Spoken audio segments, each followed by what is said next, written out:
So let's say people who are watching right now might be experiencing this kind of downward spiral of loneliness and depression. So what do you think happens if we don't interrupt that spiral? So there's going to be some, let's say, lighter things that start to happen, and this will be a progression as time goes on. So one of the earlier things people are going to notice is the despair.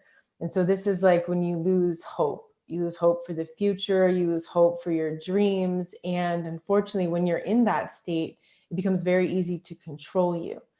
So then after there, you start graduating into learned helplessness.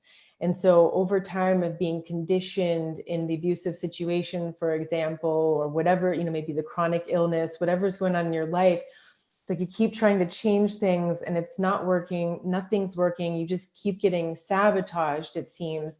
So you start to believe that you're incapable, that you're powerless, that you can't do anything. So you stop trying, you can give up.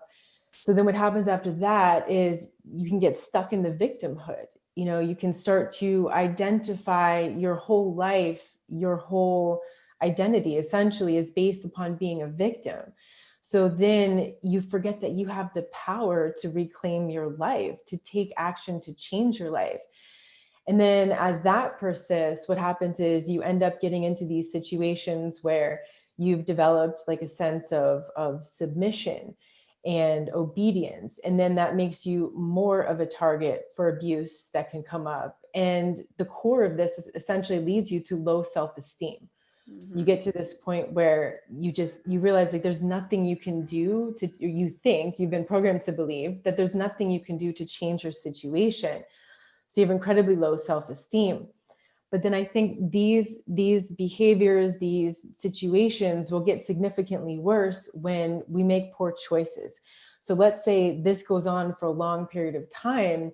And this is, I think, something that we're going to notice next year, the year after, as we start to see statistics of what's happening due to the social distancing and forced isolation that we're already starting to notice, which is, substance abuse, for example, and other addictions. So, alcohol sales have soared 300 to 600% since March. The opiate epidemic, which already was an epidemic in America, is now skyrocketing because I think, the opiates and the alcohol are the numbing agents. So like of all the drugs, those are the two substances that tend to numb things out the more. And I think that's why people go to it in the depression and the loneliness. And so then you get into situations where people tolerate abusive relationships and situations because they're so lonely in that restless, gnawing energy. And before you know it, you're texting your ex, or you're texting that frenemy, or you're texting that family member that is always going to hurt you.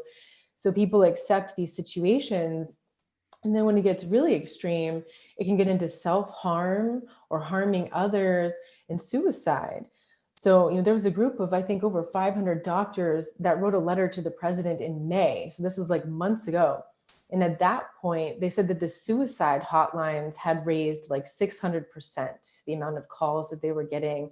One doctor said he saw the amount of suicides in 1 month, in 4 weeks, that he normally would see in a year.